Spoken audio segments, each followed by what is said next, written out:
ఇవాళ కొత్తగా వచ్చింది కాదుగా అమ్మ, ఇది ఫస్ట్ నుంచి ఉందేగా. అంటే ఆయన కొంచెం సీనియర్ మీద అన్ని అభివృద్ధి చేస్తారని అనుకుంటున్నాను.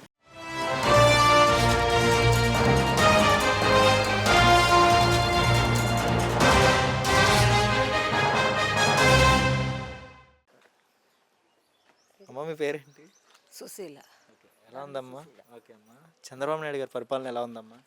చంద్రబాబు గారు పరిపాలన బాగానే ఉంది, కానీ మంచి చెడ్డ లేకుండా అందరికి పదవులు ఇచ్చేస్తే పేదోళ్ళకి అందటలా ఓకే, కింద ఉన్న వాళ్ళు అటు ఇటుగా చేస్తున్నారు ఓకే, ఉద్యోగం. మరి ఏం జరిగిందమ్మా మీ ఏరియాలో? ఇప్పుడు రోడ్లు అనేది వేసా అన్నారు కదా, వెనకాల సిమెంట్ రోడ్డు. 3 ఏళ్ళైనాయా ఇక్కడికి వచ్చి. వీళ్ళంతా నాటుగా పుట్టిన కాడి నుంచి ఉండేవాళ్ళు వీళ్ళు. మరి 2 వారాల క్రితం ఈ రోడ్డు వేసారన్నారు కదమ్మా, ఇదివరకు రోడ్డు ఎలా ఉండేది, ఇప్పుడు ఈ రోడ్డు వేయడం వల్ల ఎలా? బాగాలేదయ్యా, ఇప్పుడు బాగుంది. రోడ్డు బాగా వేశారు.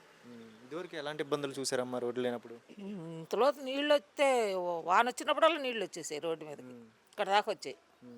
మరి చంద్రబాబు నాయుడుకి వచ్చిన తర్వాత ఈ సిమెంట్ రోడ్డు అనేది శాంక్షన్ చేసి వేశారు కదా కింద ఉన్న సమీపంలో ప్రాంతంలో అని. ఇప్పుడు వేయడం వల్ల నీళ్ళు ఏమైనా మళ్ళీ వస్తున్నాయమ్మా రోడ్ల మీద? ఏది ఇంకా వాన పడలేదుగా, రోడ్లు వేసి చూడాలి. మీకైతే ఈ రోడ్డు వేసారుగా, మరి ఈ రోడ్డు మీద మీకు అంతా సౌకర్యంగా బాగానే ఉందా వెళ్ళడానికి? సౌకర్యంగా ఉంది, సౌకర్యంగా ఉంది. పింఛన్ 4,000 చేస్తా అన్నారు కదమ్మా. ఇస్తున్నారు కదా, ఇస్తున్నారు. 4,000 ఒకేసారి చేశారా? ఒకేసారి చేశారు. చెప్పినట్టుగా మాట మీద నిలబడ్డారా చంద్రబాబు? మాట మీద నిలబడ్డారు. వాళ్ళు వచ్చి ఇస్తున్నారమ్మా వెళ్ళమ్మటే.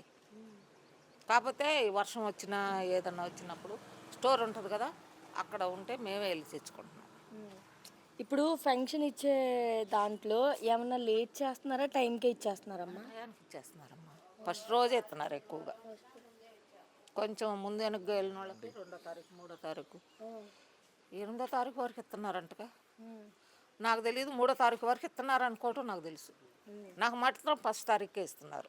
మరి ఎలా ఉంది చంద్రబాబు నాయుడు గారు పరిపాలన? అంతా బాగానే ఉందా? ఇవాళ కొత్తగా వచ్చింది కాదుగా అమ్మ, ఇది ఫస్ట్ నుంచి ఉందేగా. అభివృద్ధి ఉండిద్ది అంటారా? మరి అమరావతి డెవలప్ చేస్తానంటున్నారు, మనకంటూ ఒక రాజధాని ఉండాలి కదా. చెందుద్ది, కానీ మధ్యలో ఉండేవాళ్ళందరూ పట్టుదల ఉండాలిగా అమ్మ. 10 మంది ఏకమైతే ఒక పని జరుగుద్ది. అంటే మధ్యలో ఉన్న వాళ్ళు కూడా కొంచెం సహకరిస్తే బాగుండిద్ది, బాగుంటుంది. మామూలు ప్రజలు కూడా సహకరించాలిగా. రూపాయి కోసం చూసుకుంటే కష్టం. ఫస్ట్ అభివృద్ధి పరంగా చూసుకోవాలి. ఒక మాటలో ఏం చెప్తావు చంద్రబాబు నాయుడు గురించి? అన్నమాట నెరవేర్చారు.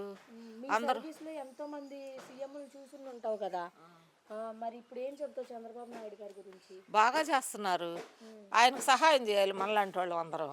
కానీ ఆ పదవిలో ఉన్నవాళ్ళు కూడా గట్టిగా ఉంటే జరుగుతాయి పనులు. ఓకే అమ్మ. అందరిని అన్నానని మళ్ళీ నన్ను తిట్టుకోవద్దు, విమర్శించొద్దు, నేను చదువురాందని. మీ పేరేంటమ్మా? మాధు శివనాగలక్ష్మి. ఎలా ఉందమ్మా ఇప్పుడు ప్రభుత్వం వచ్చిన తర్వాత ఇక్కడ రోడ్లు సౌకర్యాలు ఎలా ఉందమ్మా? ఉందండి. ఇదివరకు ఈ ఏరియాలో ఎలా ఉండేదమ్మా రోడ్లు అనేది? చాలా రోడ్లు పల్లం వచ్చేసి మురుగునీరు అంతా ఇట్లా వచ్చేసేది. ఓకే, ఇప్పుడు చంద్రబాబు గారు వచ్చాక అవన్నీ క్లియర్ చేసేసారు. చంద్రబాబు నాయుడు గారు వచ్చిన తర్వాత మీలాంటి వాళ్ళకి ఇక్కడ రోడ్లు అనేది ఇబ్బంది లేకుండా రోడ్లు వేయడం వల్ల ఆనందమైన అమ్మ ఇక్కడ ఉన్న ప్రజలందరికీ? బాగానే ఉందండి. అదేవిధంగా ఎందుకు అంత నమ్మకం ఏంటి చంద్రబాబు నాయుడు మీద మీకు? పని బాగా చేస్తారని. అవునా, నమ్మచ్చు అసలు చంద్రబాబు నాయుడిని? నమ్మచ్చండి. అంటే ఎందుకు గతంలో చూసారు కదా, గత ప్రభుత్వం చూసారు కదా, వాళ్ళు ఏం చేశారంటే ఏం చెప్తారు? ఇబ్బందులు అయినాయి. మరి ఇప్పుడు ఈ ప్రభుత్వం వచ్చిన తర్వాత మీకు మంచి జరిగిద్ది, మీలాంటి వాళ్ళకి ఇక్కడ రోడ్లు కానీ లైక్ పిల్లలకు కానీ అన్ని సౌకర్యాలు చేస్తారని అంత నమ్మకం అనేది ఉందా చంద్రబాబు నాయుడు మీద? ఉందండి. ఉచిత గ్యాస్ సిలిండర్లు అంటున్నారు కదమ్మా, దీని మీద మీ అభిప్రాయం ఏంటి? వస్తున్నాయి కదండి, వచ్చినాయి, మాకు కూడా వచ్చినాయి. వచ్చిందమ్మా? మీకు వచ్చి డబ్బులు కూడా వెనకపడ్డాయి? డబ్బులు పడినాయండి బ్యాంకులో. ఎంత తీసుకున్నారమ్మా గ్యాస్ సిలిండర్కి? మామూలుగా 850 అట్లా తీసుకున్నారు, మళ్ళీ వెనక్కి చేంజ్ వచ్చేసింది. ఇదివరకు ఎవరైనా ఇలా ఇచ్చారమ్మా? ఏ ముఖ్యమంత్రి అని, ఏ గవర్నమెంట్ అని ఇలా గ్యాస్ సిలిండర్ కానీ ఆడవాళ్ళకి ప్రతి ఇంటికి ఇలా రాలేదు, కానీ మామూలుగా వేసారు కానీ ఇచ్చారు. వచ్చిన తర్వాత ఇలా గ్యాస్ సిలిండర్ అని అవి కూడా ఇచ్చారు. ఇంకా ఏమన్నా డెవలప్ చేస్తే బాగుంటుంది. ప్రజలకి ఏమైనా ఇవ్వాలన్నా లేకపోతే అభివృద్ధి చేయాలి? అభివృద్ధి, ఇంకా ఉద్యోగాల గురించి పిల్లలు బాగా ఇది అయిపోతున్నారు కదండి. లోకేష్ గారు తిరుగుతున్నారు కదమ్మా, స్టేట్ అంటే నేషనల్ గా ఇంటర్నేషనల్ గా తిరుగుతున్నారు కదా, కంపెనీలు రావాలి కదండి, ఇంకా బాగా వెళ్తున్నారు కదమ్మా. ఇప్పుడు కూడా ఆయన దావోస్ పర్యటనలోనే ఉన్నారు. పిల్లలకి రాబోయే రోజుల్లో మంచి ఫ్యూచర్ ఉండాలి, ఇతర దేశాలకి ఇతర రాష్ట్రాలకి వెళ్ళకూడదు అని అంటున్నారు కదా. మరి ఒక ఐటీ మినిస్టర్ నారా లోకేష్ గారి ద్వారా పిల్లలకి రాబోయే రోజుల్లో మంచి రోజులు వస్తాయి అంటారా? వస్తాయి అని అనుకుంటున్నామండి, ఆయన చేస్తారని అనుకుంటున్నాం. మరి ఎందుకని అంత నమ్మకం? అంటే ఆయన కొంచెం సీనియర్ మీద అన్ని అభివృద్ధి చేస్తారని అనుకుంటున్నాను. అంతే. ఒక మాటలో ఏం చెప్తారు ఈ ప్రభుత్వం గురించి?